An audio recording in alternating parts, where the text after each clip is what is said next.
Karen, a dear lot of Chinese learners greeted you with 你好吗? I've heard this quite a lot, actually. But you know, in reality, we Chinese don't really use this very often. Actually, we don't use it at all.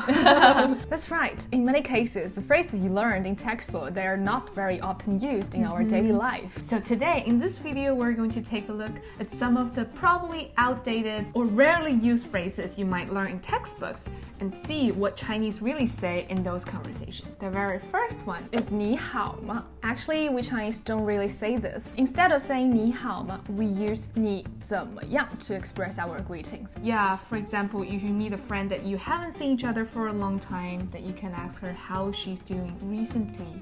最近怎么样? Or if you see each other quite often, then you can ask her how she's doing today, which is 你今天怎么样? 弟弟今天怎么样啊?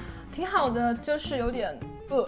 This leads to the next term. 吃了吗? You might find this in your textbook as well, to ask people whether they had eaten or not. Exactly. You might have seen this to start a conversation. However, we don't usually use this. But take my experience, for example. If I talk to my grandparents, the first sentence they ask me is whether I had dinner or lunch or not, because they really care about my daily life. That's right. But among young people, there are some other ways to start a conversation. What you say really depends on the specific context. For example, where you meet the person also depends on when you meet them. Close to the lunchtime, is it close to dinner time? What she's going to do or what you have done. So there's not a fixed expression that we use to start a small talk. Just be flexible and be adaptable. The next one is how to apologize.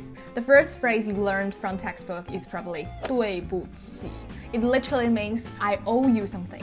That's why you use this to express you're sorry. It's a classic apology that you can use in many situations to express you've done something wrong. However, 对不起, the word can be a little bit too formal sometimes and can be a strong word to use.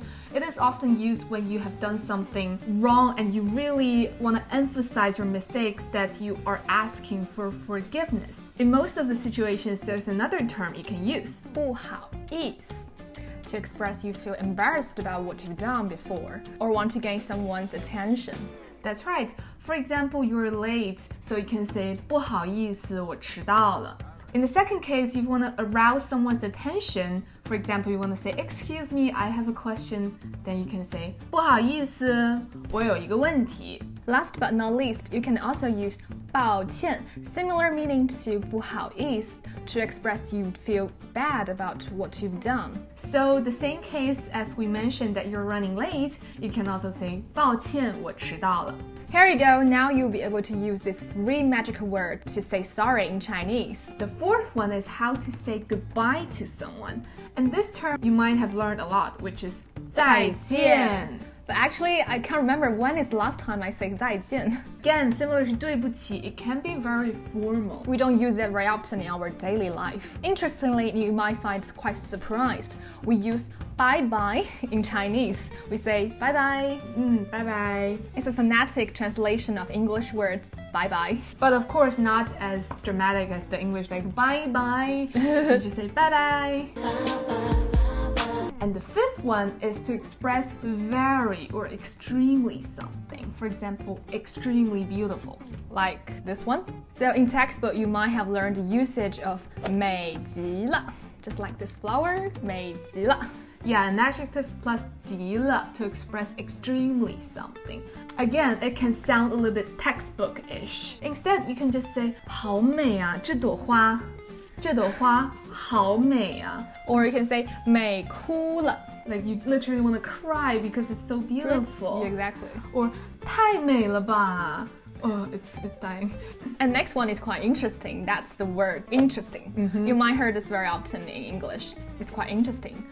For example, yesterday I went to a cooking class and it was quite interesting. A lot of Chinese learners might say 我昨天去了烹饪课，很有趣. It's not that we don't use 有趣 this word, but there are also a lot of other ways to express the same meaning. Something's really interesting. For example, you can say 昨天我去了烹饪课，很有意思，挺好玩的，挺有意思的。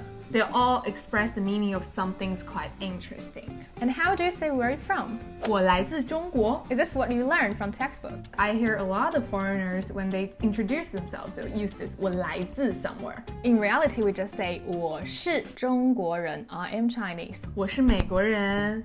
Even though I'm not. Something like this. So 我来自 somewhere is more often used in formal speeches, conversations, self-introduction. There's another commonly used way to express where you're from, which You can just say 我 plus city's name and plus 的. For example, 我是深圳的. 我是宁波的.